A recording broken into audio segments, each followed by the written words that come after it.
Hi అండి, welcome to Jyothika cooking and vlogs. అందరూ ఎలా ఉన్నారు? ఈరోజు అయితే బెంగళూరు మిర్చితో మిర్చి బజ్జీలు చేద్దాం అనుకుంటున్నాను. దానికోసం ముందుగా మిర్చీలను తీసుకొని వాష్ చేసేసుకొని ఒక్కొక్కటి ఘాట్లు పెట్టేసుకోండి. మొత్తం అన్నీ కూడా ఇలా కట్ చేసేయండి మధ్యకి. తర్వాత స్టవ్ మీద ఒక ప్యాన్ పెట్టుకొని అందులోకి పావు టేబుల్ స్పూన్ వరకు జీలకర్ర, అలాగే పావు టేబుల్ స్పూన్ వరకు ధనియాలని, తర్వాత పావు టేబుల్ స్పూన్ వరకు వాముని కూడా తీసుకొని ఇందులో వేసేసేయండి. తర్వాత హాఫ్ టేబుల్ స్పూన్ వరకు మినపప్పుని కూడా నేను తీసుకున్నాను. దీన్ని కూడా వేసి వీటన్నిటినీ కూడా మంచి సువాసన వచ్చే వరకు వేయించుకోండి. వేగిన తర్వాత స్టవ్ ఆపేసి పక్కన పెట్టుకోండి. తర్వాత ఒక బౌల్ని తీసుకొని అందులోకి 1 కప్ వరకు శనగపిండి, అలాగే 2 టేబుల్ స్పూన్ల వరకు బియ్యం పిండిని కూడా నేను తీసుకున్నాను. ఇందులోకే రుచికి సరిపడా కారాన్ని, నాకైతే ఇక్కడ హాఫ్ టేబుల్ స్పూన్ సరిపోయిందండి. అలాగే పావు టేబుల్ స్పూన్ వరకు పసుపుని కూడా యాడ్ చేసుకోండి.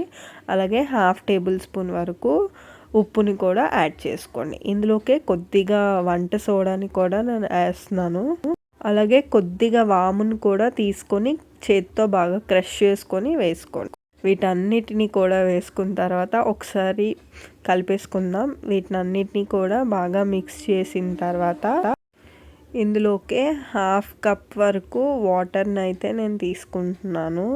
సో ఇలా ఈ కన్సిస్టెన్సీ వచ్చేలాగా కలుపుకోండి. బాగా థిక్గా కాదు, అలానే బాగా పల్చగా కాదు, ఇలా బజ్జీ కన్సిస్టెన్సీ ఇలా ఉండేలా చూసుకోండి. తర్వాత ఇందాక మనం ఫ్రై చేసుకున్నాం కదా, దాన్ని మిక్సీ జార్లోకి తీసుకొని అందులోకి పావు టేబుల్ స్పూన్ వరకు కారాన్ని, అలాగే పావు టేబుల్ స్పూన్ వరకు ఉప్పుని వేసి ఒకసారి మిక్సీ పట్టేసుకుందాం. ఇలా మెత్తని పౌడర్ లాగా మిక్సీ పట్టేసుకోండి. అదంతా కూడా పౌడర్ అయిపోయిన తర్వాత ఇందులోకి ఒక చెక్క నిమ్మకాయని తీసుకొని దీంట్లోకి పిండుకొని ఒకసారి మిక్స్ చేసేసుకోండి. తర్వాత ఈ పౌడర్ని అయితే మనం కట్ చేసి పెట్టుకున్న మిరపకాయల్లోకి స్టఫింగ్ కింద పెట్టేసుకుందాం. ఇలా స్టఫింగ్ కిందన పెట్టుకుంటే అది టేస్ట్ అనేది ఇంకా ఎన్హాన్స్ అవుతుందండి. రెగ్యులర్గా బండి మీద దొరికే మిర్చి బజ్జీ కంటే కూడా ఇది కొంచెం డిఫరెంట్గా ఉంటుంది అన్నమాట. సో ఒకసారి మీరు కూడా ఇంట్లో ట్రై చేయండి. సో ఈ పౌడర్ని మిర్చీలన్నిటిలోని స్టఫింగ్ చేసేసుకోండి. ఇలా మొత్తం అన్నీ కూడా స్టఫ్ చేసేసుకున్న తర్వాత స్టవ్ మీద ఒక ప్యాన్ పెట్టుకొని అందులోకి ఆయిల్ని వేడి చేసుకోండి. వేడి చేసుకున్న తర్వాత నేను ఇందాక కలిపి పెట్టుకున్న దాన్ని గ్లాస్లోకి అయితే తీసుకుంటున్నానండి. ఇందులో అయితే కొంచెం మిర్చి మొత్తం కూడా మునిగిపోతుందని చెప్పేసి తీసుకున్నాను. ఈజీగా ఉంటుంది బజ్జీ వేసుకోవడానికి. సో ఇలా తీసుకున్న తర్వాత దీంట్లోకి డిప్ చేసుకొని వేడి మరుగుతున్న నూనెలో వేస్తే బాగుంటుంది, కరెక్ట్గా వేగుతుందండి.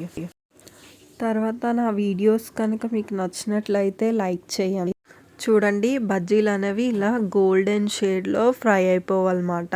ఇలా ఫ్రై అయిపోయిన వాటిని టిష్యూ పేపర్ వేసుకొని ప్లేట్లోకి తీసేసుకుందాం. తర్వాత 2 చిన్న ఉల్లిపాయలు నేను ఇక్కడ తీసుకున్నాను. ఇందులోకే కొంచెం తరిగి పెట్టుకున్న కొత్తిమీరని వేసుకుంటున్నాను. ఇందులోకే కొద్దిగా ఉప్పుని, అలాగే కొంచెం కారం కూడా వేసుకున్నాను. వేసుకున్న తర్వాత ఇందులోకే 1 చెక్క వరకు నిమ్మరసాన్ని కూడా తీసుకున్నాను.